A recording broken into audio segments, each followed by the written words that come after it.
Okay. Oh, wait. Almost forgot the mic. Don't want to forget the mic. Hello, hello, hello, everyone. Oh boy, big day today. This is Dr. Garrett Smith, also known as the nutrition detective around these YouTube parts. And we're going to be going over the big spread like wildfire, watch the water, dun dun dun, they call it a documentary when it's really just a guy talking. Kind of like me, I wouldn't call this a documentary, but hey, whatever. And everybody's talking about it. And so you got one side where everyone is so those of you who are still posting questions, I may not get to any questions today because I have, in my style, I have research and receipts and all sorts of stuff to go over. To imagine me doing this, finding the middle way when they're presenting us with two sides of garbage to pick from, whether it's the political system, Democrats, Republicans, whether it's vegans versus carnivores, whether it's high fat versus almost no fat. They try to give you two sides to make you pick. And both sides are bad. But the middle way, it's really hard for normal people to figure out. So if you haven't seen the WatchTheWater documentary, if you want to call it that, it's out there. Just Google it. Weird that it hasn't been taken down everywhere if it's so amazingly explosive in its truths, or if they didn't want you to know it. If they didn't want you, do you realize they could shut down anything they want? They could just go to providers and just start shutting people down, especially the main one. They take away their credit card abilities. They want you shut down. They shut down your money. Anyway, we're going to go through a bunch of stuff. So here, I'll put the link to it. I think these are the people who put it out originally. I don't trust them one bit. I don't trust them in terms of, I don't trust them one bit. I don't trust the medical establishment one bit. I don't trust the hard alternative sides one bit. They may be well-intentioned, but they're completely misguided for the most part. I don't agree with the treatments. Most of 95% of the treatments that were suggested in that documentary, because once you learn more about my stuff and you start learning about how things shut down bile production and you learn how things slow down aldehyde dehydrogenase, and you start to realize that a lot of people with the alternative COVID remedies like quercetin and vitamin D and vitamin C, they're actually slowing down their ALDH, which is a huge part of their detox system. And yes, I do have studies on these. And yes, I'm not going to go, or I should say, no, I'm not going to retrieve them all for you right now because I have other things to do. But when I say these things, I've gone into the research and I've found them. I can't always just pull them all up because somebody wants me to go be their errand boy. So they're slowing people's detox systems down, so they're going to get sick more in the future. Isn't this what conventional medicine does? They can use like emergency medicine to save you short term, like fluoroquinolones, the antibiotics that can like save your life in the short term, but ruin your life in the long term. This is the setup. So the alternative side, a lot of those remedies, I can go ivermectin slows down bile release. It induces FXR receptors, which means it reduces bile production. I'm sure it would take me 10 minutes to go and show the same thing for hydroxychloroquine, which we already know is an ALDH inhibitor. I can go show ALDH inhibition for quercetin. I'm sure I could go find bile stuff. I can go find this. So these remedies that you're doing, especially if you're taking these supposed alternative remedies long term, like on a daily basis, because you've been scared to death into taking them all the time, you are slowing down your liver function. You are not detoxing well. You are going to pay a price later. It's just the way it is. I'm not getting people better by doing these things. I'm getting people better overall by not doing these things. So what we're really doing today is we're kind of doing a thought experiment. I'm not saying I know either way on this. I'm just going to go open your mind to what is out there, and we're going to connect some dots. So, but do I, like I said, I believe that this is what they're doing is they're giving you another side. They're giving you a second side to choose. So you can pick a side, pick your fighter, choose your fighter. Controlled opposition and disinformation requires that truth be included in it. That's how it works. There has to be some truth in it. What do we also know about the bad guys? They always tell us ahead of time what they're going to do. That's part of their magic, if you will. And I talked about how I wouldn't use any of the treatments that are suggested. Like they mentioned copper as a treatment. Oh yeah, let's go give ourselves cholestasis and liver injury and chronic health problems from taking copper. Yeah, you bioavailable copper people, remember my name when it doesn't work out. I'm working on another video about going into the whole nonsense of bioavailable copper. That's coming. Don't worry. That might be next week. So what if here's the thought experiment. So what if the bad guys, whoever you believe them to be, were to feed a population with a low dose poison? Maybe it's in the water. What if this poison, this low dose poison, was actually kind of a trigger? It wasn't the actual poison itself. So this is where I'm diverging from the watch the water idea. Lots of people out there have tried to debunk this concept by saying there's no way there could be enough in the water to work, and venom is not, if you take it orally, it's not activated and it doesn't work. And okay, those things may be true. Okay, they could be very well true. So what if it was a low dose poison that people were ingesting over years, that then was actually the trigger for you to dump massive amounts, decades worth actually, of stored poison in your liver into your system? Oh, I don't know, like maybe vitamin A might be one of them. What if there's research suggesting that that's true? So you're dumping all these poisons out very, very quickly, and the system becomes overwhelmed with the damage from the toxic flood internally. Now, who would this affect the most? Let's think about who the research says COVID affects the most. It affects the obese. Well, they have lots of extra stored toxins and all their extra fat.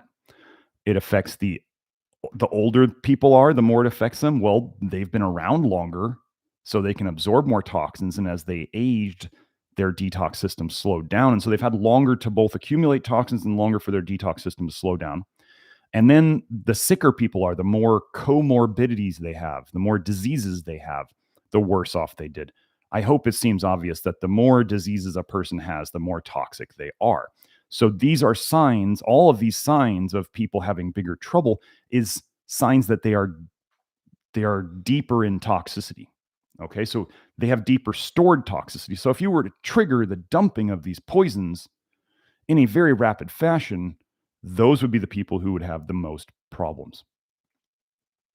Okay, so now I'm going to review a little movie that came out called Batman Begins, back from 2005. I'm going to go through a little bit of the plot summary, the important parts that I wanted to cover here. So I'm just going to be reading from the IMDb plot summary of Batman Begins, but I want you to catch, I'm going to try to help you catch these important points. Here we go. Earl, meanwhile, gets word that a Wayne Tech Enterprise weapon, a microwave emitter, has been stolen from one of their cargo ships, and the crew of said ship has apparently been killed. The emitter is another military weapon which uses focused microwaves to vaporize an enemy's water supply. I'm going to take an aside here. EMF, 5G, 4G, 6G, whatever G, is microwave frequency radiation. Okay? This is not a debate. Here we go. When Rachel demands that Falcone be evaluated by Dr. Lehman, the court's psychiatrist, Dr. Crane leads her into the lower floors of the asylum, where he reveals inmates who are pouring a toxin into the water pipes below. Later, Gordon gets a report from the detective studying the toxin in the water. Gotham's whole water system is laced with the stuff. It must have taken weeks to prepare the material. No one has noticed anything up to now because the toxin apparently has no effect unless it's inhaled. Later, Fox interrupts that the water won't help disperse an inhalant. He stops and thinks. He says the stolen microwave emitter could vaporize all the water in the mains, releasing the toxin. So, the gist of that. There's a toxin in the water that might have to be activated or maybe is a trigger for something else, right? That's what I'm getting at, okay? So let's move on. But it's weird. If you remember in the early days of COVID, lots of people were talking about, EMF and 5G. And that got the complete smear treatment, the disregard treatment. Okay. What do you think is going to happen with this whole thing now? It's going to get the smear treatment. It's going to get the disregard treatment. Weird that the same process is happening on both. And now everybody who kind of has realized how many lies were fed, everybody thinks that they're super smart because they're immediately going, this is a lie. And I'm going, maybe not. So let's talk about, are there already drugs in your tap water? What if there was already drugs in your tap water? What if there was already drugs that were derived and created based on snake venom peptides in your water? What if that was true? What if it was true? I don't know. It's just a thought experiment. So here's an article. Actually, wait here. If you want, let me put the Batman Begins summary in here. I'll put all these in the description, the video description, when we're done. Not all the quotes, but all the links. So from a aquasana.com website, Aquasana makes water filters. So they do have a vested interest in this. I do actually use their shower water filters, which are just mainly chlorine. Don't get fooled. Shower water filters are mainly just chlorine. But anyway, their article called Pharmaceutical Drugs Found in Tap Water. Let me plug this link here. Pay very close attention to this. Quote, on the other hand, some medications have been found in water at higher concentrations. For example, you could ingest an entire dose of Lisinopril, also a blood pressure medication, I don't know why they had to say also, in approximately 1 year through your tap water. You could take a dose, a full dose. There's so much, enough of this medication in your water, in the tap water on a daily basis that you could ingest an entire dose, an entire pill of Lisinopril in 1 year through your tap water. How much would you absorb through your skin? Do you know that the big new thing in pharmaceutical dosing is transdermal, topical through your skin? So if you spend 5 minutes, 10 minutes, 15 minutes in a shower or bath, and there's Lisinopril in the water, how much of that do you absorb into your system? Nobody's calculating that. Okay. Now let's just say, well, so that's tap water, and people go, well, I don't drink tap water, which is good. You should not drink straight tap water. It's disgusting. It's poison. You should, in my opinion, either distill it or reverse osmosis filter it, and we'll get to that later. Imagine that. So here's an article from health.harvard.edu. People say, well, how can you quote Harvard? So I'm going to say if Harvard's saying it is true, because I'm not saying I trust Harvard. I'm saying they're admitting it, or they're telling us. They're telling us something. Quote, so this is Drugs in the Water is the article. Quote, a study conducted by the U.S. Geological Survey in 1999 and 2000 found measurable amounts of one or more medications in 80% of the water samples drawn from a network of 139 streams in 30 states. Streams, folks, outside water. So now you got tap water with medications in it, and you got outside streams with medication in it. The drugs included a witch's brew. I like that term that they use there. Anyway, the drugs identified included a witch's brew of antibiotics, antidepressants, blood thinners, heart medications, and then in parentheses they put ACE inhibitors,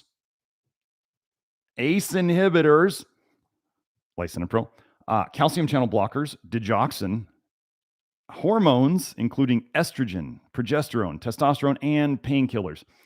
Scores of studies have been done since. Other drugs that have been found include caffeine, which of course comes from many other sources besides medications, carbamazepine, an anti-seizure drug, fibrates, which improve cholesterol levels, and some fragrance chemicals, galaxolide and tonalide.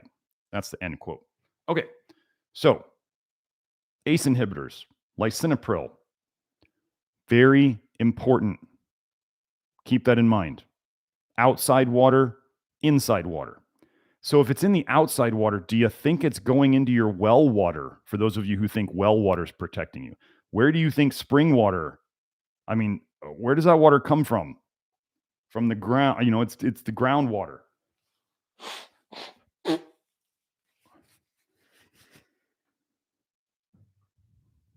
You drink water every day.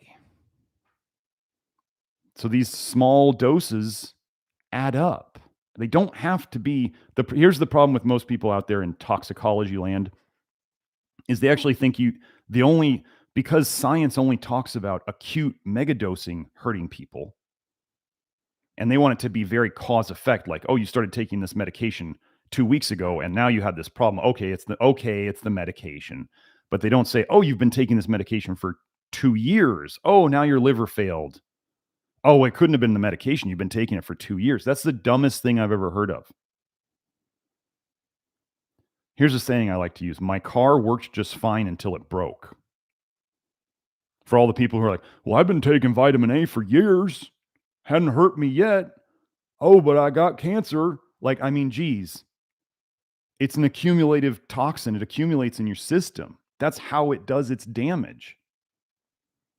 You know, if they do acute dose studies where they're giving these mega doses of vitamin A, there's no time for cancer to develop. Okay, the guy who killed himself in 1974 in New York Times by taking about 100,000 units of vitamin A a day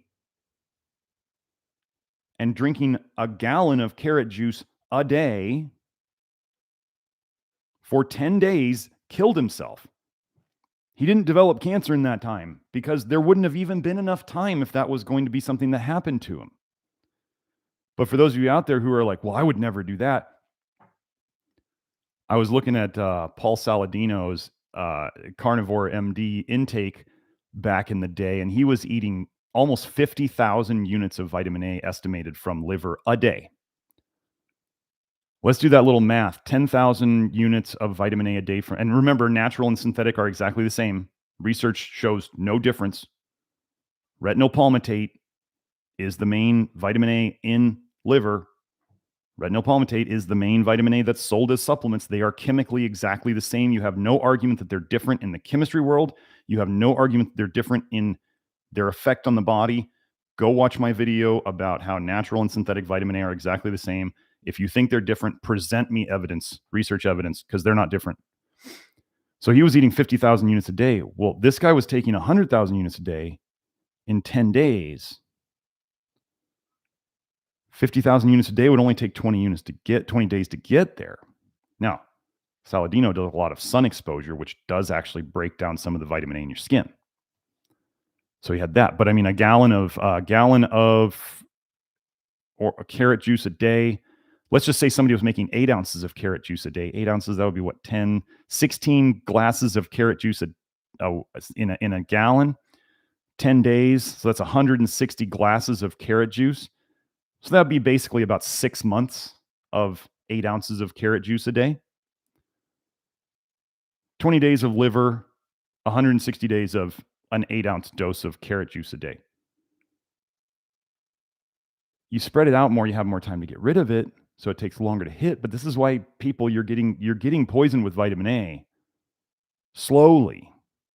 It can be a large dose quickly. It can be a moderate dose over months to years, and it can be a low dose over years to decades. All that matters is if you're taking in more than you can get rid of a poison, of any poison. If you take in more than you get rid of, you slowly accumulate the toxicity. It's just like, how else would you try to make money? You try to make more than you spend. It's the same thing. How can you get toxic? You take in more than you get rid of. It's just math. So anyway, now the idea, would they ever medicate the water on purpose? Seriously. You heard of fluoride? Fluoride. They're medicating your water. You know that back in the day, I forget how long ago it was, but they were talking about putting statins in the water. They were going to medicate everybody with cholesterol-lowering medications. They've talked about it, and they do it. They medicate your water with fluoride. So we have medications in the water, Lisinopril, an ACE inhibitor, which will be very important as we go into, and they do medicate your water with fluoride on purpose. Okay, let's keep moving. So here's an article. So Lisinopril, let's talk about that. We'll get into this deeper, but there was a question website, and the question that was asked, this was what I had searched about, was I just had an idea. I thought, I wonder if Lisinopril is related to snake venom. So here was the question. Does Lisinopril have snake venom in it? And I just put that link in there. Quote, captopril, the first ACE inhibitor, is a functional and structural analog of a peptide derived from the venom of the jararaca, J-A-R-A-R-A-C-A. I don't know if I said it right at all. A Brazilian pit viper, Bothrops jararaca. Lisinopril is a synthetic peptide derivative of captopril. The first one to get approval from the U.S. Food and Drug Administration back in 1981 is still used to reduce high blood pressure. That medicine was developed from the venom of a snake, the Brazilian pit viper. Since then, the FDA has approved other venom-derived drugs to treat various health problems. Captopril emulates the function of the toxin found in Brazilian pit viper venom and is generally accepted as the first venom success story. So let me read that other line. Lisinopril is a synthetic peptide derivative of captopril. Synthetic peptide derivative of captopril. So it's a synthetic peptide derivative of a snake venom peptide-based medication. People are like, this is one of the arguments I've seen people proposing on the internet. There's no way they could ever get enough snake venom to do this. They don't have to. They can make them in pharmaceutical factories. Are you following me? I just told you that there was enough Lisinopril in tap water just from drinking that people could get a dose in a year. So technically, in a way, is there synthetic venom in the water? I mean, do the cabbie. So let's go into another paper. Snake venoms in drug discovery, value therapeutics. Value therapeutic tools for life-saving. There's that link. Captopril, integralin, and agristat are drugs based on snake venoms. Many other snake venom components are now involved in preclinical or clinical trials for a variety of therapeutic applications. Let me just get that little line there. Many other snake venom components. Many. Okay, so let's go into, so you know how I said the little Batman Begins thing about something might need to be activated or be a trigger for something? Okay. So here's a paper from, I forget where this was from. It was from a British, let me see. British and Irish Hypertension Society. The paper is called Angiotensin Converting Enzyme ACE Inhibitors. Plug that in there. Close that. Okay. Here's the quote. Enalapril, like most of the later ACE inhibitors, is an inactive prodrug that requires hydrolysis, that's chopping it up basically, during or active absorption to generate the active acid form enalaprilat. Lisinopril is an analog of enalapril and is itself active. Oh, so you could take something orally derived from snake venom peptides and it can be active or inactive. Wow. Weird. I guess the venom thing is not totally inactive if you take it orally. Okay? Just a thought experiment. So let's go into, so before I go into this, so when we talk about down-regulating things, first I'll get into the duration paradox later because that's a very important concept. But down-regulating things, like if people know that, like if you take hormones, right, it tends to down-regulate your own production of them. If you put in too many hormones, you will down-regulate your hormone receptors so that your body doesn't do too much of the signal. It doesn't receive too much of the signal. Think of the receptors as receiving the hormone signal.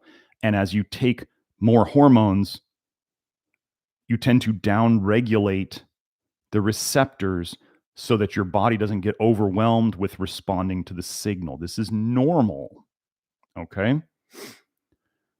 So here's a paper called The Role of Angiotensin Converting Enzyme 2 in COVID-19. Quote, in addition to the direct viral effects and anti-inflammatory and immune factors associated with COVID-19 pathogenesis, ACE2 downregulation and the imbalance between the RAS and ACE2 angiotensin 1 through 7 MAS after infection may also contribute to multiple organ injury in COVID-19.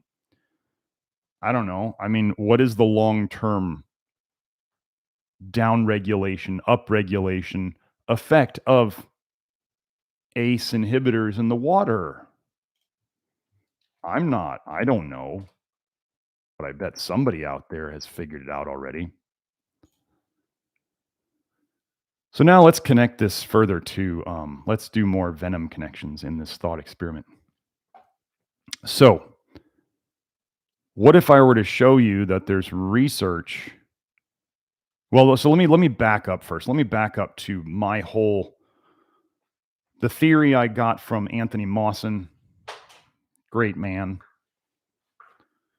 about what is actually the main cause of most of our chronic diseases. and that is cholestasis. Cholestasis is also, many places talk about it as liver injury. Cholestasis is damage to your liver or your bile ducts or your intestines in terms of what we call leaky gut, where due to the damage the actual toxic bile causes. So imagine the toxic bile itself causes this damage. This is how toxic your bile is. So think of it as like running acid through pipes, and eventually the acid eats through the pipes. But you want the pipes to carry the acid, but if the acid is too strong, it will actually eat holes through the pipe and then leak through the pipes. That's what your bile can do to your liver, the bile ducts in your liver cells. It can eat holes through your bile ducts themselves. It can eat holes through your intestines. And yes, I have research on all of this. So one of the papers we'll get into later, and most of Anthony Mawson's papers are all about connecting various diseases, both acute and chronic, to cholestatic type injuries, or what I call toxic bile in the blood mechanisms of causing disease. So the toxic bile getting into your blood is what causes the disease. Okay. So things that, if people don't know what they're doing, and this is why I always tell people out there that what we are doing with this approach is not a game. So for those of you out there thinking you get a little information from me and you're going to run off and fix yourself better than anybody else has ever fixed you before, well, our little group over at the Love Your Liver Network, we have 3.5 years now of mistakes that we've figured out. So you can go out on your own and try to rebuild the wheel from scratch, or you can lean on the mistakes that we've already made in terms of misinterpreting research, because the research is not straightforward. You go and do the wrong things, and short term you think you help, and long term you're doing a disaster. Just letting you know. Like there's a paper that showed that alcohol decreased vitamin A in the liver and sent it out into the blood. That's not good. So they thought, oh, it's detoxing the liver. I thought so too at one time. Oh, it's getting the vitamin A out of the liver. Yeah, it's a disaster. There's nothing about alcohol that's good for you in any way. And a lot of the old studies about how much vitamin A was in the liver were done with an incorrect procedure. And they actually stated that there was less vitamin A in the liver when there was actually more. And they figured it out now in some of the fatty liver studies. So anybody who ever tells you that fatty liver is low vitamin A in the liver, no, they're wrong. They're basing it on old studies that are wrong. So anyway, back to this. So if we're talking about disease being caused by toxic bile in the blood, and if I were to say that venom has been shown to increase bile flow, which would be the dumping of bile. Bile is where you store your toxicity. That bile is how you get rid of your toxicity. You store the toxicity in your liver for the most part. You store it other places too, but you store it in the liver. That's the main place. And when you make bile, that is what I call your liver's poop. That is how your liver tries to get rid of toxins. That's the main way. So from a paper called Therapeutic Effects and Possible Mechanisms of a Snake Venom Preparation in the Fibrotic Rat Liver.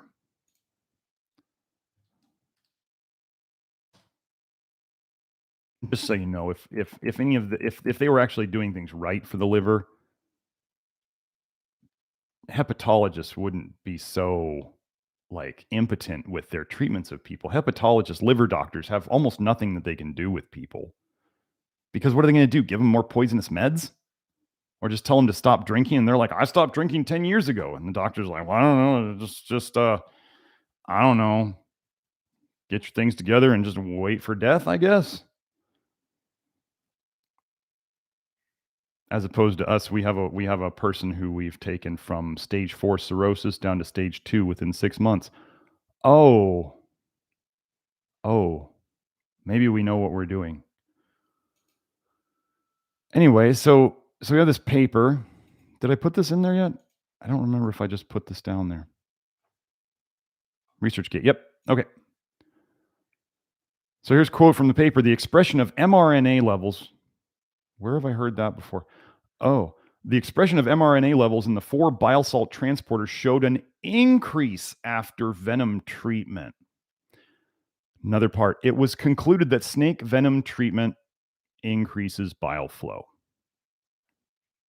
So if you had leaky bile ducts, leaky bile gut, leaky bile liver, and you increase the bile flow, does it make sense that you would leak more toxic bile into your blood because you're just dumping more bile? That's how this works. Okay? You want to get rid of the bile. You don't want the bile to go into the wrong place. So we got that connection. Okay? So now we have, has venom ever caused what we call liver injury or liver damage, also known as cholestasis, which is the another name for toxic bile in the blood? Well, here's a paper. Liver dysfunction in patients bitten by Crotalus duricis terrificus, snakes in Botukatu. Okay. One guy died, and they actually specifically said it was from mitochondrial liver injury. Oh, mitochondrial liver injury, huh? So we got the venom and the liver injury. We got the venom increasing bile flow. Let's go into another part about, well, let's wonder, can ACE inhibitors like Lisinopril, enalapril, captopril, can they cause liver injury, also known as toxic bile in the blood? Okay, here's a paper. Comparison of the cytotoxicity of ACE inhibitors and effects of cytochrome P450 and glutathione modulation in primary rat hepatocyte cultures. This is a cell culture study, not my favorite. They got to do it somehow.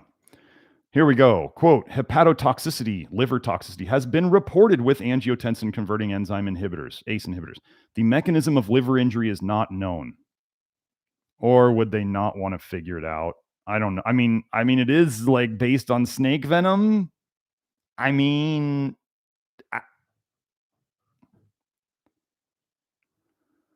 did I put that one in there yet? 51. I'm losing track of all these papers. No, I didn't put it in yet. Let me get that one.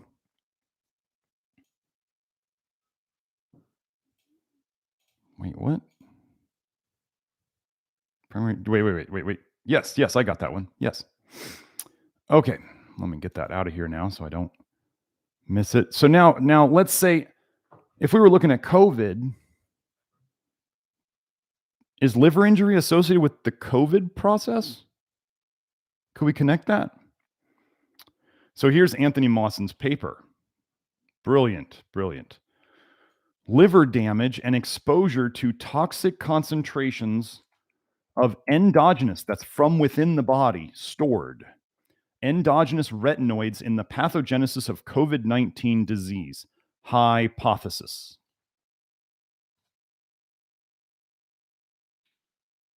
There's several quotes in here. Quote, SARS-CoV-2 has a marked tropism. That means it likes it. It goes there. It's attracted to, it shows up there, okay? Has a marked tropism for the biliary tract. That's your bile tract. The bile pathway, as I call it. It damages the bile ducts and hepatocytes, liver cells, and can lead to liver decompensation, cirrhosis, and sepsis. Let me explain sepsis to you. Sepsis is bile, so much bile, toxic bile in your blood, it kills you or makes you suffer a whole lot. That's what sepsis is. I can show you in the research. Go look up sepsis and serum bile. Okay? So we're still in the same paper. Review of the literature reveals that COVID-19 disease closely resembles an endogenous form of hypervitaminosis A. So actually, when this was first going on, and I was looking at the symptom pictures, actually, Grant Genereux and Anthony Mawson and I were emailing. Do you know that there's a thing out there called retinoic acid syndrome, the active and necessary form of vitamin A, as if retinoic acid syndrome, when they gave too much of it to cancer people, it caused what they called a cytokine storm. Have you heard of that? You haven't heard of that related to anything recently, have you? And retinoic acid syndrome could kill people, and it would attack their lungs. And I actually I never went over this in public, but I actually showed that the exact same radiological patterns of damage in the lungs with retinoic acid syndrome were exactly the same as what they were publishing about COVID.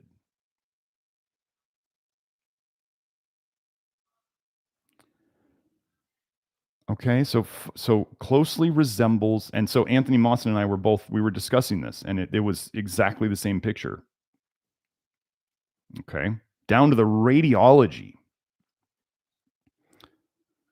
Retinoic acid, when it's pharmaceutical drugs, are some of the most side effect laden drugs out there. Do you actually think that if something was a vitamin for you, that it would be one of the most side effect laden things out there? And yes, your body takes some of all the vitamin A you eat and turns it into the exact same compound as Accutane. Some of it gets turned into the exact same compound as Retin-A. Some of it gets turned into the exact same retinoic acid called alitretinoin that is used for chemotherapy. So when you eat vitamin A, along the way, you are taking Accutane, Retin-A, and chemotherapy. Okay, this is the reality. You cannot argue the biochemistry of this.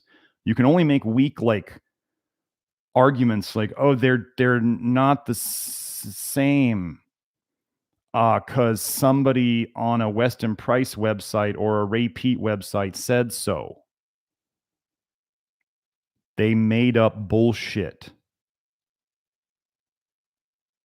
It's the same. Chemically, it's the same. I love how people are like, we love science. And then I go, so the vitamin A compounds that are synthetic and the vitamin A compounds that are in the food you're eating are exactly the same. And they're like, no, but we love science. No, but that's not true. How do you think they discovered vitamin A? What kind of chemistry did you think they did to figure it out?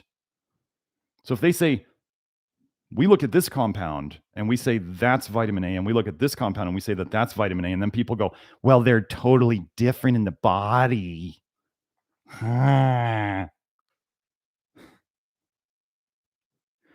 Don't be that person. They're not different. And if you're going to say, well, there's other things in the foods to protect you from them, you just admitted that they're toxic. Do you realize that? You just said that there has to be other things in the food to protect you from them. It doesn't work. It doesn't work. But you just realize and when people say, oh, you have to take vitamin K with vitamin D. Why? What happens if you don't do that? Well, you'll calcify. And I'm like, oh, you mean so vitamin D supplements calcify you? Well, but not if you take vitamin K with it. And I say, okay, show me all that research. And I'll show you all my people who have tried that and gotten worse based on their symptoms and based on their hair tests. The poison always wins, folks. You cannot out-supplement a poison. You cannot use supplements to get out of the damage of medications. Medications are stronger than supplements. Poisons are stronger than nutrients. This is why it is key to stop putting the poisons in and then put in the nutrients. So let me just review one thing here. The main route that the body uses to discard or excrete vitamin A, because it doesn't want it, is the bile. Okay? So vitamin A comes out in the bile. So remember that when I read this part. We propose that SARS-CoV-2 virus-induced liver damage causes retinoic acid and stored retinyl esters, like retinyl palmitate, to be released into circulation in toxic concentrations unbound to protein, with resulting damage to organs including lungs, heart, blood vessels, and skin. Okay. Here, I want you to really notice this last sentence, because we're going to go and relate more to the monoclonal antibody part of this whole, the antivenom part of it. This is still from that same paper. Several lines of evidence support this model of disease causation. Several lines of evidence. Wow, they can do several lines of evidence. I would believe them. Subject to testing, strategies for the effective treatment and prevention of COVID-19 could include targeting the action and accumulation of retinoids. Okay. Targeting the accumulation, I mean, you could stop eating it. There's a solution. So let's go into, did you know that there's such a thing as anti-retinoic acid monoclonal antibodies in the research world? Monoclonal antibodies to vitamin A, the most toxic form of it, you don't say. Here's the paper. Anti-retinoic acid monoclonal antibody localizes all trans-retinoic acid in target cells and blocks normal development in early quail embryo. Okay. He's going to say, but it didn't do good things to the quails. That's not the point here. There are antivenom. Venom's a bad thing, right? And they have monoclonal antibodies, which is antivenom. And they have monoclonal antibodies to something that people try to say is a vitamin? Can somebody go find monoclonal antibodies to other things that are actually vitamins and are not alcohols, aldehydes, or acids? I mean, I'd like to see it. I haven't looked. But isn't it weird? You would think of that monoclonal antibodies would be there mainly, they would be making them for things that aren't good for the body. So now we're going to go into the duration paradox. This is my own term. The duration paradox is something that I've noticed as you look through the research, that people will wonder, well, how could this have looked good in this cell study or in this short-term animal study and yet be so toxic long-term? Like, oh, I don't know, vitamin A? Short-term treatments. Go look at the meds you're on, or the meds your family members are on, or the meds your friends are on, and go look up the side effects and really dig into the side effects. And you may not have to dig in that deep. You'll find almost always that the exact same disease that the medication is intended to treat is listed as a side effect.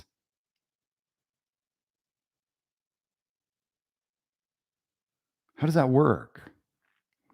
Let me give you an example. Caffeine over time. We'll do a simple example first. Caffeine really helps people with their energy at the start.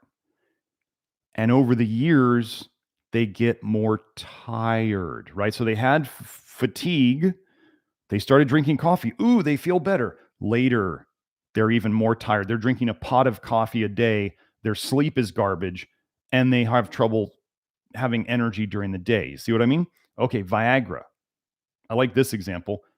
Guys are having trouble functioning. They take some Viagra. They can function again. Yay. I don't know if you know this, but you young men need to know this. You take Viagra often enough, you're going to start to get to the point where you can't function without it. And eventually you get to the point where it doesn't work anymore at all. And then you have to go to either stronger meds, or you have to start injecting it yourself into your junk. And eventually that stops working. And eventually the only thing you're left with is like implants. So Viagra helped at the start with this problem and eventually made the problem so bad that nothing worked anymore. This is the way of poisons. Poisons often look great. Somebody posted on Twitter the other day that coffee increased testosterone in mice. And I specifically commented that this was probably a single dose study. And he was trying to say that coffee was anabolic. It would help you build muscle. And I said, there's just logically, right? There's coffee shops on every corner. And how many people have coffee in their kitchen?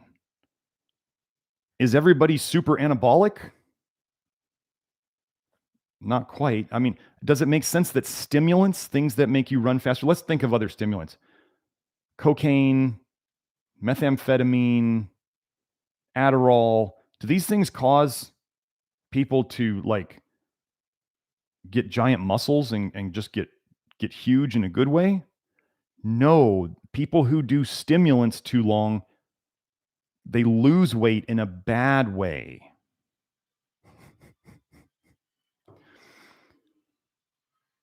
Boron. There's a short-term study, I think it's a 10-day study, where they gave it to men in Iran or Iraq, I forget, and they saw a big bump in their testosterone levels. But if you start going and looking at long-term research in mice and rats, boron causes infertility. Weird, right? This is the way of poisons. This is the duration paradox in my terms. So let's take that duration paradox idea. And here's an article that you can find these articles all over. Brazilian viper venom may become a tool in fight against coronavirus, study shows. What would that be related to? Oh, I don't know. Did we talk about Brazilian viper venom yet? Wait. Let's go back up to the top here. The first one, captopril, to get approval from the US FDA back in 1981 is still used to reduce high blood pressure. That medicine is developed from the venom of a snake, the Brazilian pit viper. An ACE inhibitor that's in the water, derived from snake venom. And now they're saying, oh, we're going to use it to treat COVID. Wait, wasn't this same thing being promoted about something called remdesivir? Seemed to be pretty toxic in itself. Now, here's a really interesting thing. Now we're going to get back to the Batman Begins thing. And I want you to think of the duration paradox as we talk about this. So what if there was even a small bit of research on interactions between electromagnetic fields and venom? Why in the world would they study that? Well, here's a paper. Influence of electromagnetic radiation on toxicity of Vipera lebetina obtusa venom. It's a Russian study.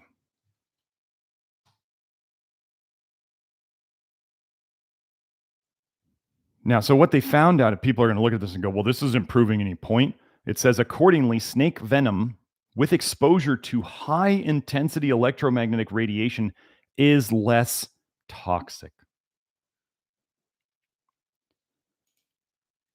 Okay. So they basically, like, this is 18 gigahertz, I believe. So the control group got exposed to the radiation, and the treatment group, who got the venom, were also exposed to radiation. The longevity of the mice in the control group was 25 plus or minus 5 minutes. The longevity of mice intoxicated with, this is not a good sentence, the longevity of mice intoxicated with exposed to electromagnetic radiation, snake venom, I believe they mean the longevity of mice intoxicated with snake venom and exposed to electromagnetic radiation was from 29 to 60 minutes. They all died. They all died. But the ones who were exposed to snake venom and a high dose of electromagnetic radiation, they lived a little longer. I mean, does that mean that if you or I was exposed to relatively low levels of electromagnetic radiation and a relatively low level of snake venom derived medications in our water daily, that we would die sooner? I don't know. I bet somebody knows.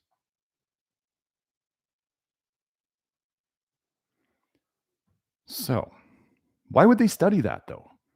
And what other studies might have happened in the background that we don't know about? Well, I don't know. So now I wanted to go over one other thing about if this something was in the water, if these things were in the water that were affecting us, what would take them out of the water? I mean, maybe reverse osmosis. Okay.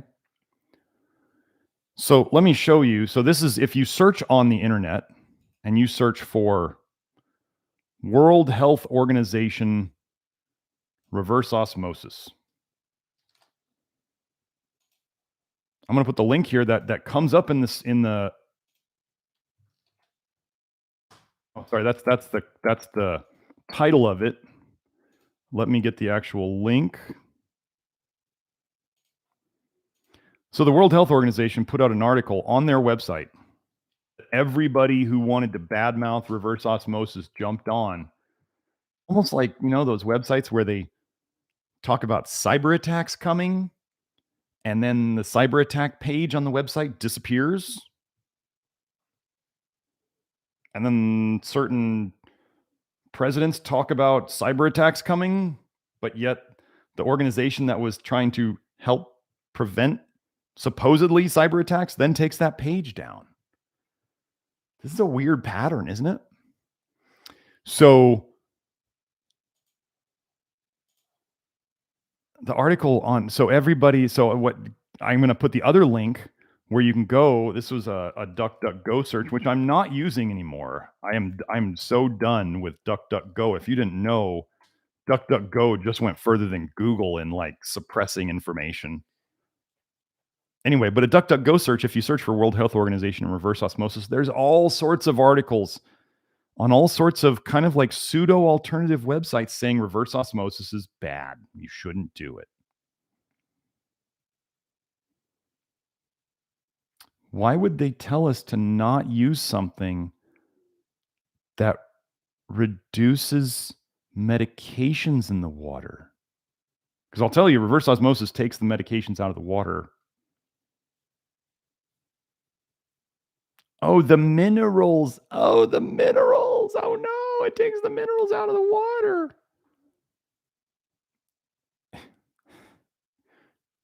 Well, you can keep your snake poison. If you want to keep your snake poison, you can keep your snake poison. You can keep your minerals, the uranium and the arsenic and all that stuff in your water too. It's great. Cheers. Cheers to your water, I guess. A lot of the filters out there don't take out the minerals. They advertise that because everybody's going, we need to keep the minerals in the water. Well, there could be copper and arsenic and uranium and all sorts of things in your water. Reverse osmosis takes all those out. There's been a lot of bad mouthing of reverse osmosis out there, hasn't there? Weird. Almost like it's all organized from a central point. I saw somebody like, it takes carbonic acid out of your water. I looked for studies on carbonic acid in water being helpful for people, and it didn't find any. So it just seems like made up shit to me. Been drinking reverse osmosis for years. Do you see how I'm falling apart? Do I look like I'm falling apart? Does it seem like my brain is falling apart?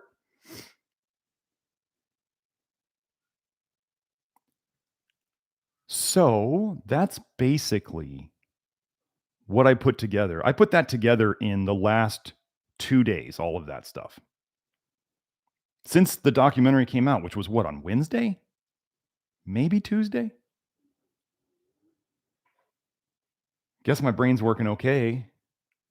But so imagine if there was, I don't know, a poison in the water. It doesn't require actual snake venom. They can do that in a lab. It's a generic drug.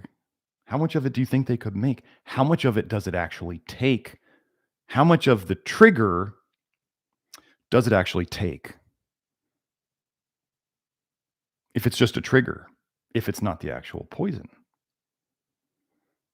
What if you've been storing all these poisons in your liver and they can simply send the trigger, and once you get enough trigger, however much that is, it releases endogenous, from within, stores of poison into your leaky bile system, which then goes into your blood and causes, I don't know, cytokine storms related to retinoic acid syndrome?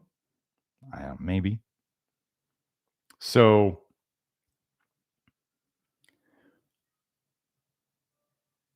they've got people now not realizing, my impression, it's a multi-layer psychological operation, PSYOP. It's a multi-layer. Because think of how many people have woken up. Newbies. Some of you out there are going to get like a crash course in like how to see through the BS coming here. And you may not be ready for this yet. You may not be ready to think that, wait, they're lying to us about the lie? But I just learned how to call everything a lie. And now they're lying to us about the lie and they're covering up with lies, but there's truth underneath it? What do you mean? Yeah, that's what they're doing. And I'm going to say this with like, I mean, the Prince of Lies, he'd be very good at it, right? The Prince of Lies. He's the best. People think that they look at the government people and they look at the corporation people and they go, these people aren't that smart. They couldn't organize all of this. And I'm like, you need to look above them in terms of the hierarchy. You need to look above them because all they need to be, military guys. Yeah, so those of you who have been in the military, I'm not bagging on military guys, but those of you who have been in the military know there's a lot of people in the military who aren't that bright. All they have to do is do their job when they're told to do it. Just following orders. All that they need is be directed and go this way. Do this, do your job, do your little job, do it, don't question, do your job. So what if there was some general, some prince who directed all of them? They don't have to be smart at all. They're not the ones organizing this whole thing, folks. This plan, and I mean this, is so brilliant that it's over 99.9% of people's heads.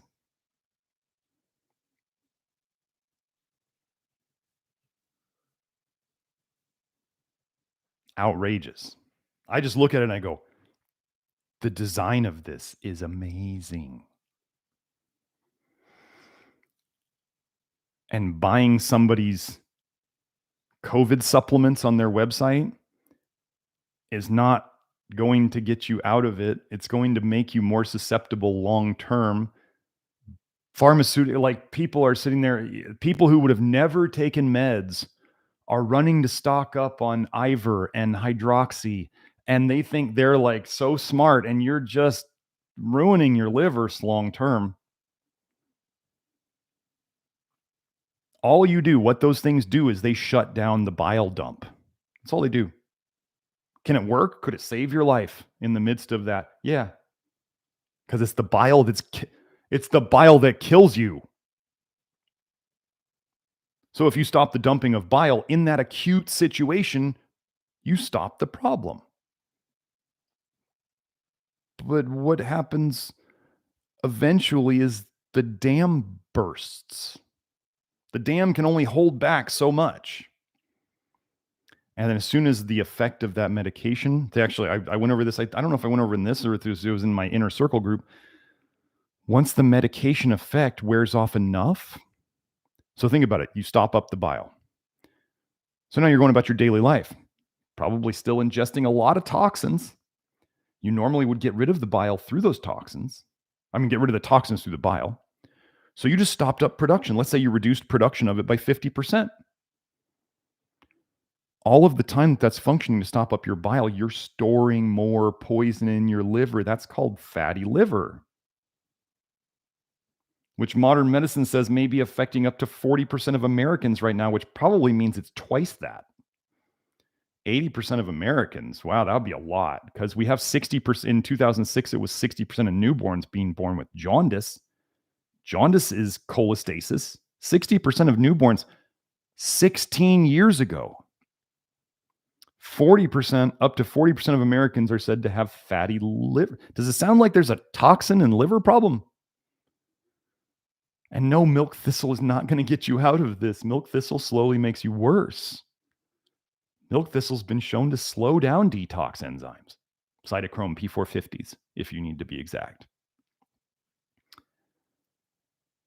They're getting you from both sides. It's so brilliant. You got the conventional side, which they just blatantly, they're just like, take poisons. And you got the alternative side who is like, well, we have our natural poisons, like herbs. Take those. Those are better. They have less side effects. But ignore the fact that the drugs that are poisons are based on compounds found in the herbs. Just ignore that. Just ignore that. Ours have less side effects. You know what that means? You can take them longer before the problem shows up. If you took an herb to get rid of a symptom and the symptom goes away for a while and you stop the herb and the symptom comes back even worse, you didn't fix anything. It actually got worse. Wait, imagine taking something to suppress a symptom like keeping toxins in the liver instead. Toxins are building up in the liver. You stop taking the thing that was suppressing it, and then the toxic bile comes out and you feel worse. Does that sound familiar? Might I have just gone over this process?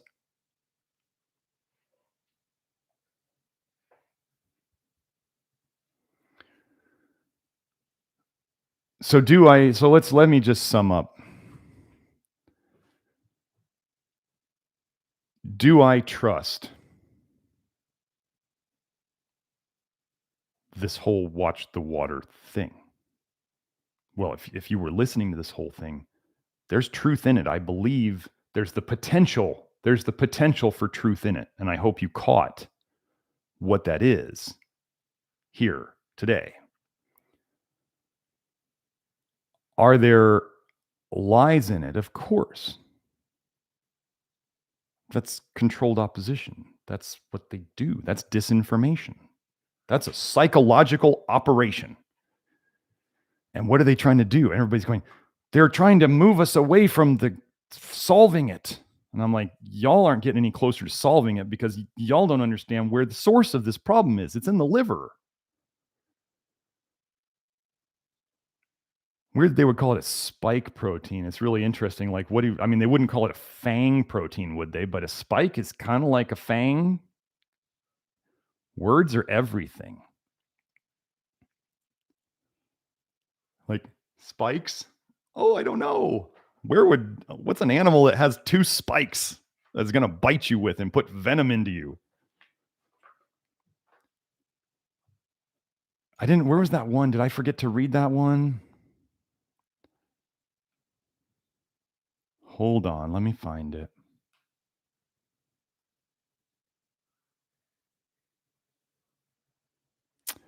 Where was that one? You guys have probably seen it. It's that paper where let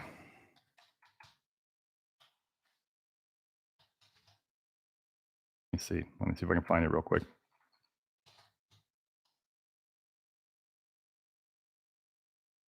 Oh, it's that one where it says that they found a part of the SARS virus that was related. It was homologous to a snake venom toxin. And it's like, wow, that's interesting.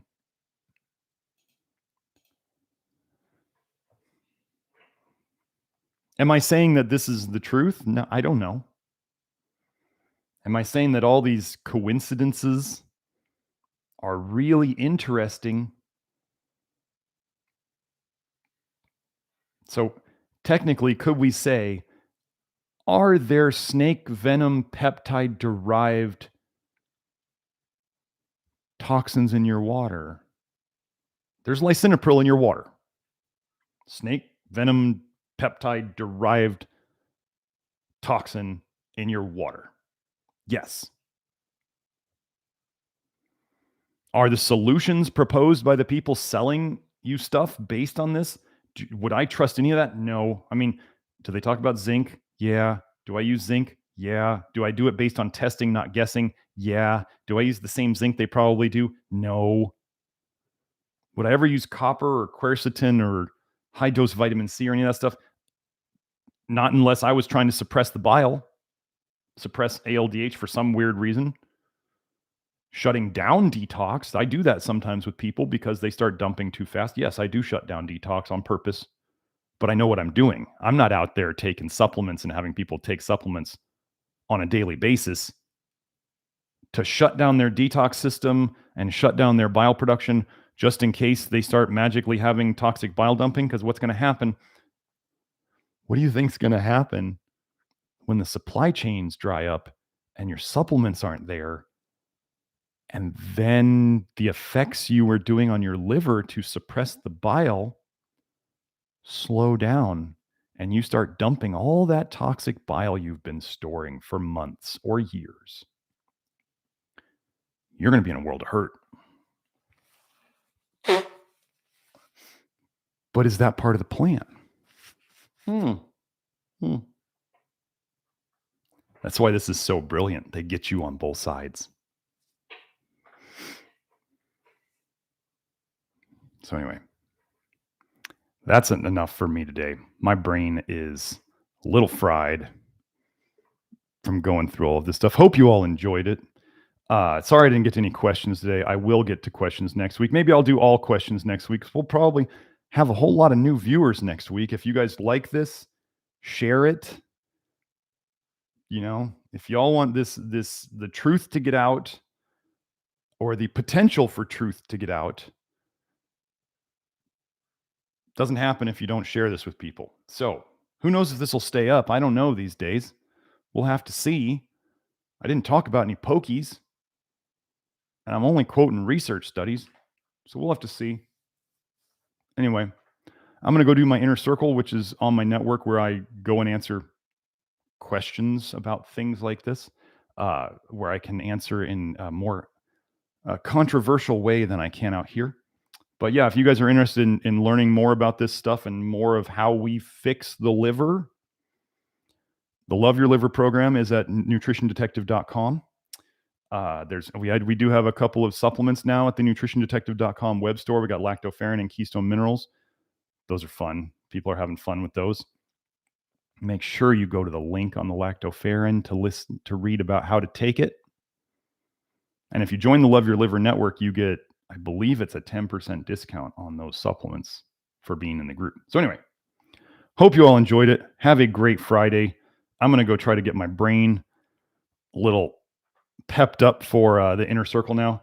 And I will see you all next week where I will do questions. Okay. Bye now.